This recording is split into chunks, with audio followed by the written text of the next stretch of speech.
Samantala sa Calamba City, namigay nga ng tulong mula sa Laguna Provincial Government sa panguna ni Governor Ramil R. Hernandez kasama si Congresswoman Ruth Mariano Hernandez para sa mga kababayan nating naapektuhan ng Bagyong Christine sa Calamba City. Umabot nga ng may 1,000 mga pamilya ang naabutan ng tulong ngayong araw, November 14, mula sa iba't ibang barangay na naapektuhan ng Bagyong Christine, partikular sa may Laguna Lake.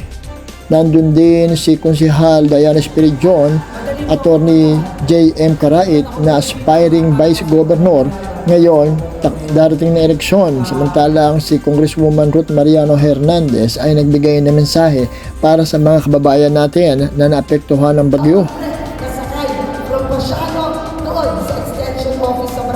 Sa mensahe naman ni Governor Ramil Hernandez, siya ay nagpapasalamat sa lahat ng kababayan natin sa Laguna sa kanyang panunungkulan bilang 3 termino as Governor ng lalawigan ng Laguna.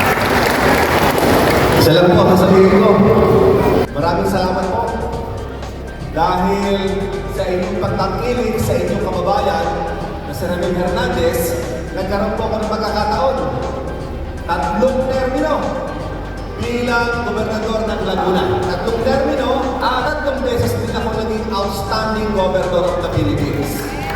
Mag-aalas 11 na nga ng umaga nang matapos ang programa dito sa Barangay Pasiano Rizal at iikutin pa nila ang iba't ibang barangay mula sa Calamba, Laguna sa mga apektadong lugar ng Bagyong Christine.